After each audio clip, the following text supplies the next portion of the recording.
श्री गणेशाय नमः. श्री सरस्वती नमः. श्री हनुमंताय नमः. ओम नमो भगवते वासुदेवाय. नमः पार्वतीपती. हर हर हर हर महादेव. आपण श्रीमद भगवद्गीतेचा अध्ययन करीत आहोत, अभ्यास करीत आहोत. या अगोदरच्या सत्रात आपण पाहिलं श्रीकृष्ण भगवान आपल्या दैवी मायेबद्दल बोलत आहेत. ते काय म्हणतात? दैवी हेषा गुणमयी मम माया दुरत्तया मामेव ये प्रपद्यन्ते माया मेताम तरंती ते. ह्या दैवी मायेबद्दल सांगत आहेत. ही माझी माया आहे, ही दैवी आहे, आणि जे मला शरण येतात, जे माझी भक्ती करतात, तीच ही माया तरून जातात. आणि ही दुरत्तया म्हणलेली आहे. म्हणजे ही फार बलवान आहे, कठीण आहे. ह्या योगमायेच्या नदीला पार करणं सर्वसाधारण मनुष्याचं काम नाही आहे. ह्या मायेला, प्रकृतीला कोणी जगदंबा म्हणतात, कोणी आदिमाया म्हणतात, कोणी योगमाया म्हणतात, कोणी प्रकृती म्हणतात. आता ह्या जगाचा विस्तार, ह्या विश्वाचा विस्तार किंवा विश्वाची निर्मिती आपण काय म्हणतो? परमात्म्याने विश्वाची निर्मिती केली. परंतु देवी भागवतामध्ये सांगितलं जातं, देवी भागवत काय म्हणतात? देवी भागवतामध्ये की भगवंताला ज्यावेळेस इच्छा झाली की आपण सृष्टी निर्माण करावं, त्याने एकच काम केलं भगवंतानी, की आपल्यामध्ये जी माया होती, ही जी दैवी माया म्हणा, ती त्यांना त्या मायेला बाहेर काढलं आणि त्या मायेला सांगितलं की तू सृष्टीची निर्मिती कर. भगवंताने एकच काम केलेलं आहे की आपल्या मायेला बाहेर काढलं आणि तिला सांगितलं तू सृष्टीची निर्मिती कर. मग ही सर्व सृष्टी, हे विश्व, हे जग, सर्व हे मायेनं निर्माण केलेलं आहे. म्हणून तिला आदिमाया म्हणतात. तर ह्या मायेला वेगवेगळ्या प्रकारे संबोधलं जातं. योगमाया, आदिमाया, प्रकृती. आता बरेच जण ह्या योगमायेला किंवा भगवंताच्या मायेची निंदा करतात. ही माया फार वाईट, संसारामध्ये मायेमध्ये गुरफुटू नये, माया फार वाईट आहे, असं बरेच जण म्हणतात. परंतु तसं नाही आहे. ही भगवंताची माया आहे. मम माया गुणमयी आहे, म्हणजे त्रिगुणात्मक आहे. भगवंताची माया आहे, मग ती वाईट कशी? ती वाईट नाही आहे. ही जगदंबा आहे, आदिमाया आहे. आता ही माया वाईट कुणाला होते? वाईट अशा मनुष्याला होते की ज्याला अहंकार आहे, संसारामध्ये जास्त गुरफटलेला आहे. मी मी मी जो म्हणतो त्याला माया त्रास देते. सर्वांना त्रास देत नाही. गर्व आहे, अभिमान आहे, मी म्हणतो, अशा संसारिक मनुष्याला ही माया त्रास देते. आता याच्यामध्ये एक आठवतं मला की आपले नवग्रह आहेत आणि त्याच्यामध्ये शनी महाराज आहेत. आपल्या पत्रिकेमध्ये शनी महाराज कुठल्यातरी एका स्थानामध्ये असतात. पत्रिकामध्ये 12 स्थान असतात, त्या स्थानामध्ये कुठेतरी शनी महाराज असतात. प्रत्येकजण शनी महाराजाला फार भितात. परंतु शनी महाराजासारखा देव, न्यायी देव कोणीच नाही. तो फार न्यायी आहे. शनी महाराज सर्वांना त्रास देत नाहीत. जो कोणी गर्विष्ठ आहे, अभिमानी आहे, मी म्हणतो, त्याला त्रास देतात. बघा मी काय सांगतो ते, शनी महाराजाला भ्यायचं नाही. तुम्ही गर्विष्ठ नाहीत, तुम्ही अभिमानी नाहीत. आणखीन एक, जे हनुमंताची भक्ती करतात, मारुतीची भक्ती करतात, त्यांना शनी महाराज त्रास देत नाही.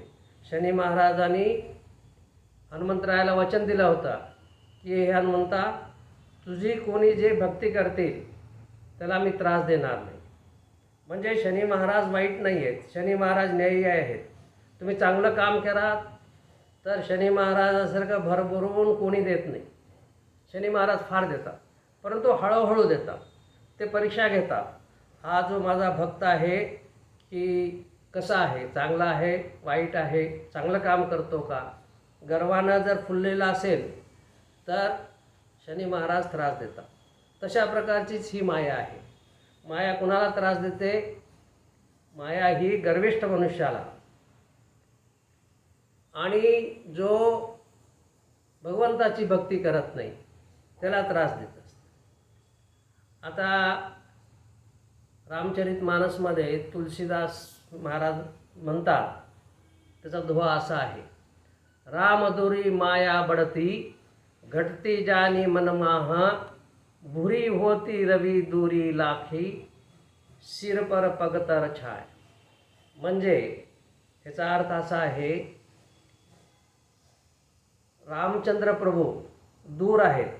म्हणजे जो कोणी रामचंद्र प्रभूची भक्ती करत नाही त्याच्या ठिकाणी माया बढती म्हणजे वाढते, आणि ज्यांनी रामचंद्र प्रभूला आपल्या मनात धारण केलेलं आहे ती माया, त्यावेळेस माया घटते.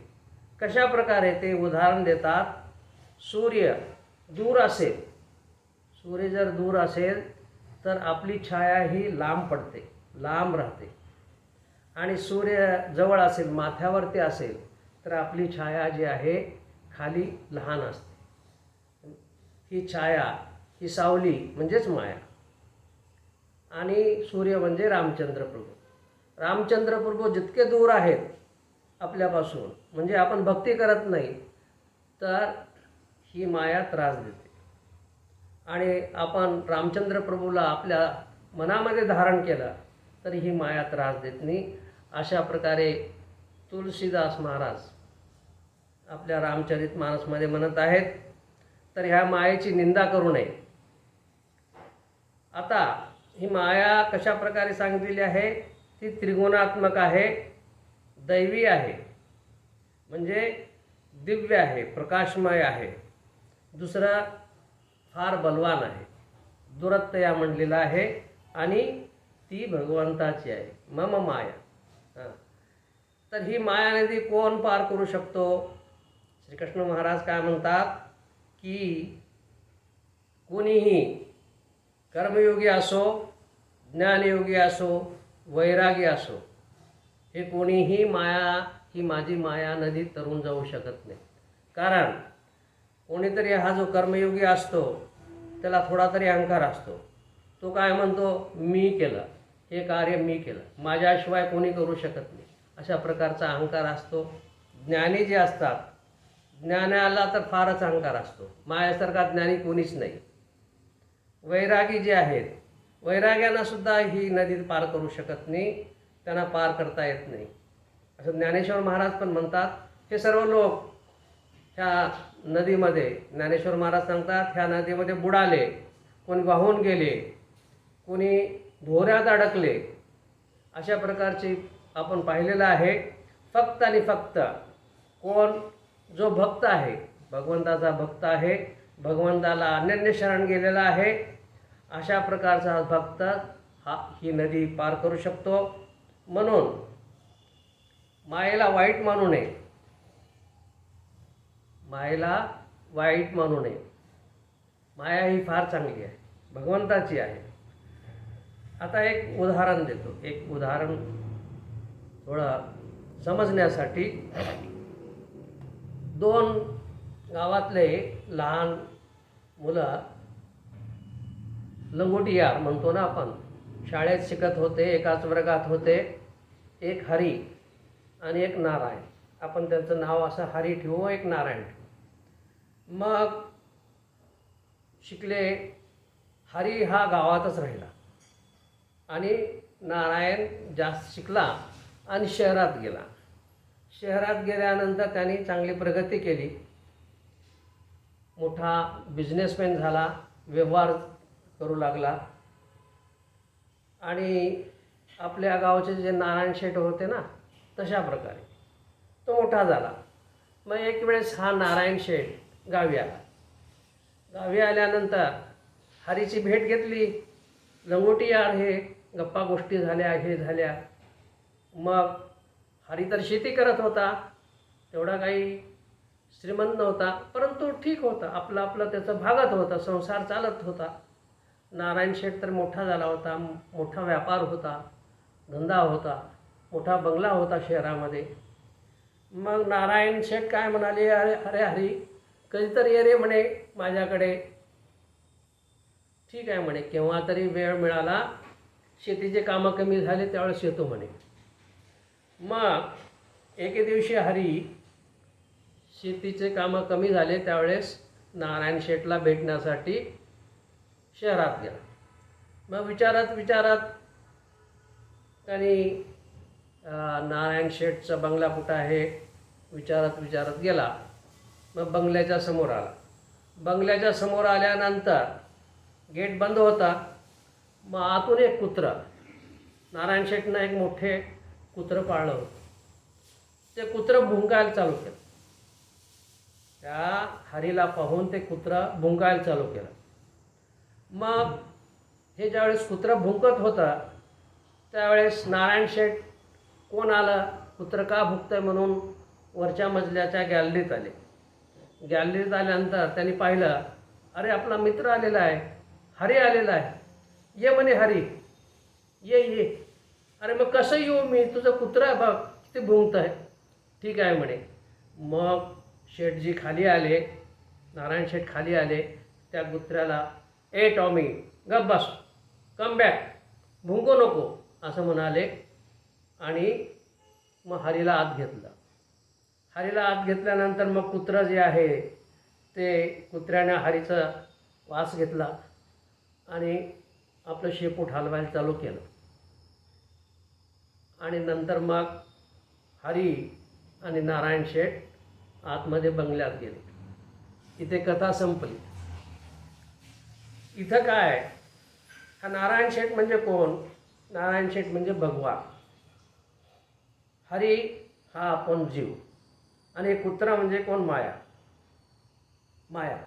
ज्या वेळेस ह्या मायेला समजतं की हरी आणि नारायण याची ओळख आहे, माझ्या मालकाची ओळख आहे, त्यावेळेस ही माया काही करत नाही. तो कुत्रं भुंकायचं थांबतो आणि उलट काय करतो, शेपूट हलवतो. समजलं ना मी काय सांगतो ते?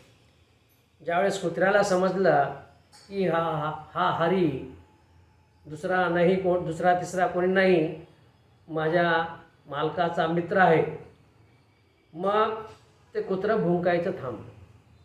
तशाच प्रकारे एखादा जीव भगवंताकडे गेला, भगवंताची भक्ती करू लागला, भगवंताच्या जवळ आला, भगवंतावरती प्रेम करू लागला, भगवंतसुद्धा ह्या हरीला म्हणजे ह्या जीवाला ओळखत आहेत, ह्या जीवावरती पण प्रेम करत आहेत. त्यावेळेस काय होतं की ही माया काहीच करत नाही. उलट माया जी आहे ती मदत करते. तर माया ही वाईट नाही आहे.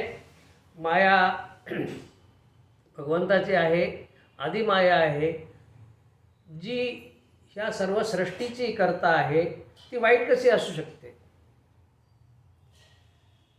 मायेला जर मायेपासून दूर राहायचं असेल, मायेच्या प्रभावापासून दूर राहायचं असेल, तर मी नेहमी म्हणतो मायेला का म्हणायचं? माय म्हणायचं, आपली माय. आणि ती खरोखरच आपली माय आहे. आपण बालक व्हायचं आणि ह्या आदिमायेला माय समजायचं. ज्यावेळेस आपण एका स्त्रीला किंवा आपल्या आईला माय म्हणतो तर ती माय कधीच वाईट नसते, मुलाचं नेहमी भलंच करते. कधी कधी चापट मारत असेल, कधी कधी रागावत असेल, पण कशासाठी? ती माझ्या मुलाचं भलं व्हावं, वाईट होऊ नये. मुलगा कधीतरी वाईट मार्गाला जाऊ शकतो, वाईट मार्गाला जाऊ नये, चांगल्या मार्गाला जावं म्हणून आईची नेहमी काळजी असते मुलानं चांगलं वागावं. मग ती कधी कधी प्रेमानं, कधी रागावून, कधी चापट मारून ह्या लहान मुलाला वळणावर आणते. तशा प्रकारे ही आदिमाया आहे. आपल्याला कधी कधी वाटतं की आपल्या जीवनामध्ये दुःख आलं, त्रास आला, मग हे काहीतरी आदिमायेची करणी असते. तिला आपल्या मुलाला चांगल्या वळणावर आणायचं असतं. आपण वाईट मार्गाला जात असतो त्यावेळेस ही आदिमाया आपल्याला वळणावर आणण्यासाठी ही काय करते, काहीतरी दुःख म्हणा, त्रास म्हणा, हे असं रागावल्यासारखं, चापट मारल्यासारखं कर. म्हणून आपण या मायेला वाईट म्हणू नये, मायेला आपल्यासारखं करावं.